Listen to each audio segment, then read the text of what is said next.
Gusto rin ba ninyong umalis? Mabiyayang araw ng linggo, kapanalig. Pagbati po sa lahat ngayong ika-21 linggo sa karaniwang panahon. Ito po si Sister Rose Agtarak ng Daughters of St. Paul para sa mabuting balita. Tayo na pong magnilay sa Ebanghelyo ayon kay San Juan.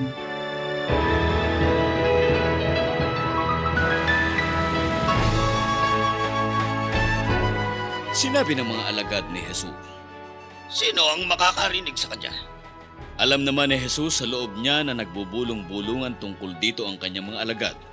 Kaya't sinabi niya sa kanila, "Nakaka-iskandalo ba ito sa inyo? Ano kaya kung masaksiyan ninyo ang anak ng taong umaakyat sa dati niyang kinaroroonan? Ang Espiritu ang nagbibigay buhay, walang bisa ang laman. Ang mga salitang binigkas ko ay Espiritu, kaya buhay. Datapot ilan sa inyo ang hindi naniniwala." sapagkat alam ni Jesus mula sa simula kung sino ang mga di maniniwala at kung sino ang magkakanulo sa kanya. At sinabi niya, "Dahil dito, kaya ko sinabi sa inyo na walang pwedeng lumapit sa akin, malibang ipagkaloob ito sa kanya ng Ama." Kaya marami sa kanyang mga alagad ang tumalikod at hindi na nagpatuloy sa pagsama sa kanya. Sinabi naman ni Jesus sa 12, "Gusto rin ba ninyong umalis, Pedro?" "Panginoon, kanino kami pupunta? Mga salita ng buhay na walang hanggan ang inyong salita. Naniwala nga kami at nakilala namin na ikaw ang banal ng Diyos."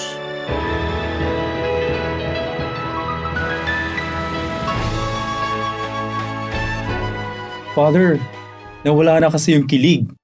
At Father, hindi na kasi ako masaya. Ito ang mga nasabing dahilan ng tanungin ko ang aking kaibigan kung bakit sila naghiwalay ng kanyang kasintahan. Hindi ko naman siya masisi kung sa ganitong dahilan niya iniwan ang kanyang dating minahal. Isang taong pinangakuan, inalagaan at inibig. Marahil ay may mga nangyari sa proseso at sa kanilang kwento, isang masakit na karanasan ang maiwan at bitawan at maging ang bumitaw sa dati nating pinanghahawakan.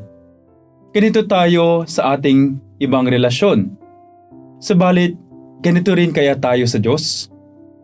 Ito ang naging karanasan ni Jesus sa ating ebanghelyo ngayon.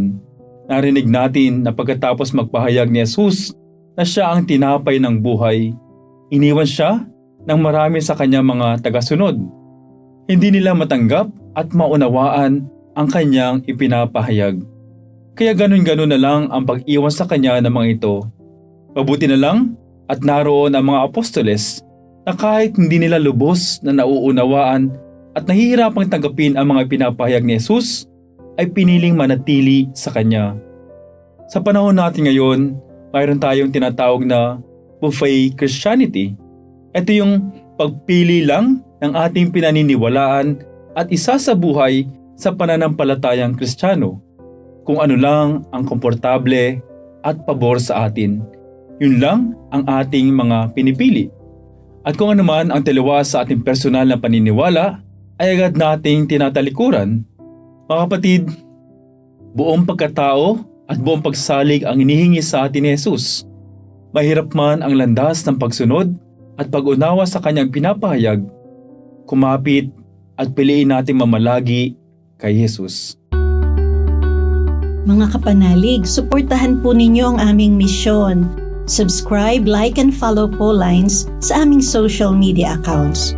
Tulungan niyo po kaming maipagpatuloy ang programang ito at ipadala ang inyong donasyon sa aming donations channels.